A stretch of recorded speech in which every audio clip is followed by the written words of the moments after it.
Hello, welcome to the Artist Scientist podcast by FloVerse, where we discuss the overlaps of music and technology creation. I'm your host, Alexis Douglas, a music technology enthusiast. Our recording is on the unceded territories of the Musqueam, Squamish, and Tsleil-Waututh Nations on Turtle Island, also known as Vancouver, Canada. Today, the Artist Scientist is a radio host for one of the longest-running LGBTQ+ radio shows in Canada, called QueerFM. And she's the host of the Urban Renewal Project, which serves up a healthy dose of hip-hop. She's also one of Vancouver's top DJs. Without further ado, it is my pleasure to welcome Denise Fraser, aka DJ Denise, to the Artist Scientist podcast show by FloVerse. Yeah, I hope you've had a nice morning. Yes, it's been great. Vancouver is beautiful. Oh my gosh, we got some great sun. Summertime.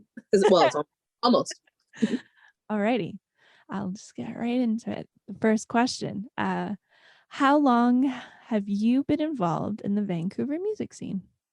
Oh my gosh, I have been involved in the Vancouver music scene for over 20 years. I started DJing back in 1999. And yeah, if I think of first DJ event, it was actually super funny. It was at the Minaru skate park in Richmond.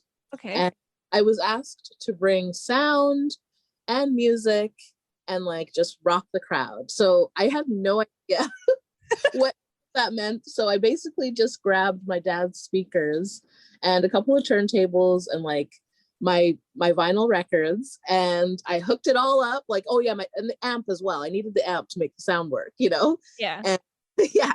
And then a DJ mixer that I actually had I had it on consignment from Long and McQuaid. Okay. So yeah, like I'd seen what other DJs had done before, and I was just like, I could do this. Nice.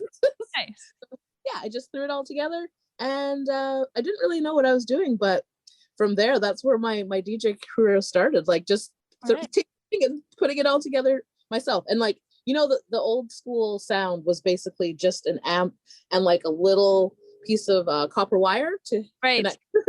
Connect the amp. So it was a super simple setup, but I don't know how, but I rocked that Minaru like skate park. It was so you got it all connected, figured it out, you made it work, and you brought the party. Yeah. And then you went onwards to become one of Vancouver's top DJs. Yes, those are my early days. It was amazing. You know, I was always interested in the like newest music. Always, I wanted to be on top of it. Like, you know, going out there and finding out the new releases and the underground artists. It was always like super keen on all of that. You know, I wasn't old enough to go to the concerts yet, but I was always reading the magazines and making sure I knew what was hot gossip on what was going on in the world of music. But yeah, those are my early days.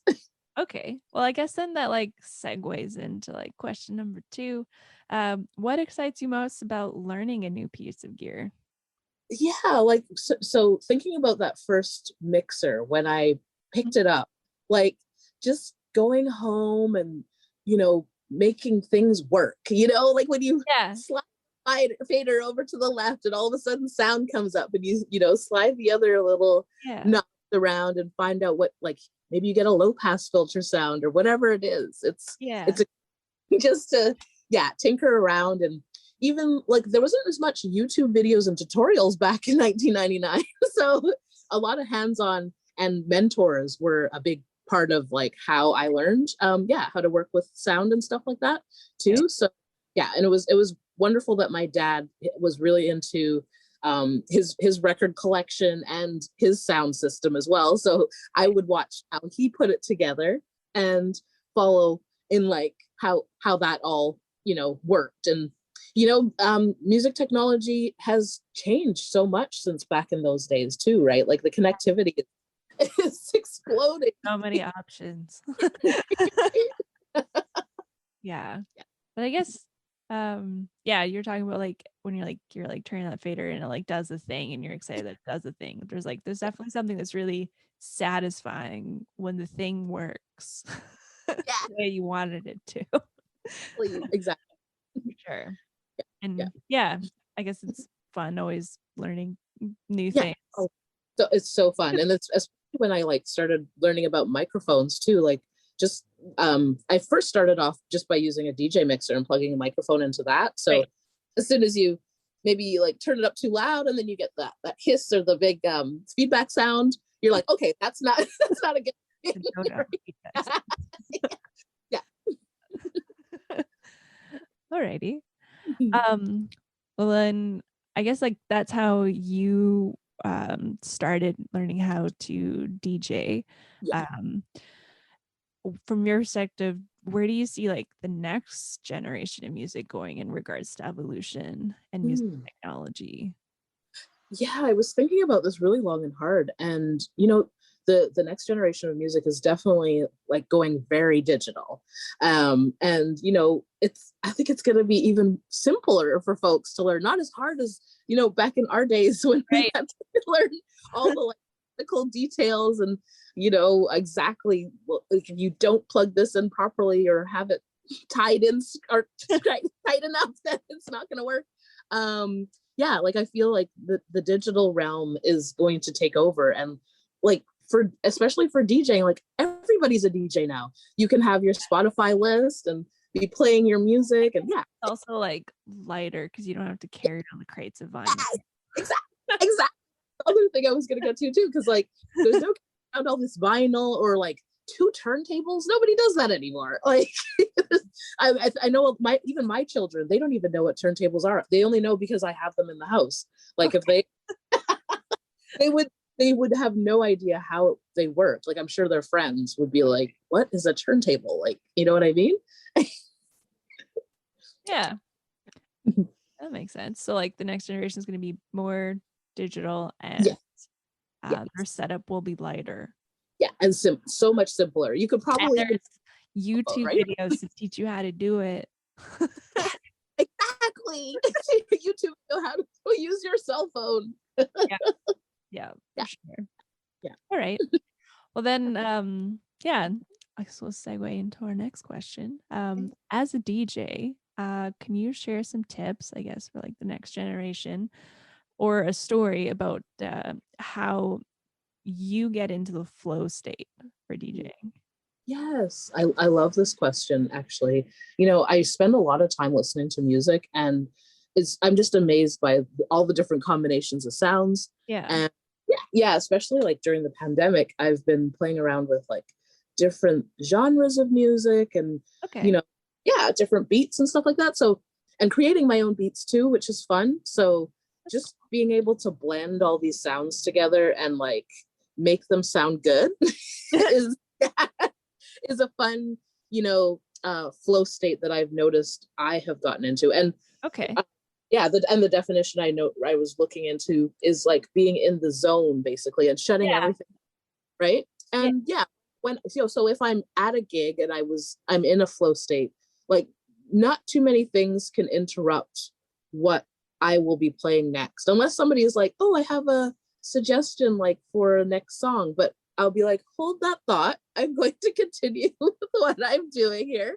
And I might add that song later. But yeah, it's been funny when I had a great person, like a person give me an analogy. Like when an artist who's painting a, canvas, you tell an artist to change the color while they're in the middle of their, their thought or their, their process. And I think it's similar with DJing, because a DJ gets in the zone and they really are thinking about the next song and how the blends of each beat, everything is coming together. So when you interrupt them and ask them for, your favorite song, like it might not mix. Right. Right. I guess that's like one of, a benefit when you get to like doing like the DJ shows where it's just your show on the stage and and no request allowed. No request. You're like, nope, this is my set, this is what it is. Enjoy it because I'm enjoying it. Right. So true. All right, so then I guess for getting into the flow state for you, I guess it's like spending a lot of time like listening to all the stuff, Oh, find what yeah. you like, and then like Yes. Yeah. Yeah. Because like, just having present like, or I guess like focused attention onto your decisions. Yes. Yes. Exactly. Because Tune out you, yeah, distractions. yeah. I might need to explain a bit more too, because entering a space to DJ, you get a vibe from all of the faces and Right. even the room. You get you just feel elements. And yeah, since you've been taking in so much music, you just want to like, it's almost like painting the room with sounds, you know. So I feel that every time I walk to a new space, and like especially the energy of all of the people that are in the room, it brings a whole vibe. Okay, cool. All right. And I'm just gonna go into our the last question here, which is what are your thoughts about using motion for music creation? Oh, yes. So yes, I think it's like a wonderful device, and you know, music and motion, they go hand in hand. I really wanted to make sure to say that. And when I thought about this question too, I thought of the dance floor first of all. Right. There's so many people moving around, and they're moving at different rates and speeds and doing all kinds of different things. And I was just thinking, I was wondering if there was like, every person on the dance floor has a cell phone also. So I was like wondering if it was possible to connect the motion somehow to create, or like change the sounds, like just with the movement of how folks were moving.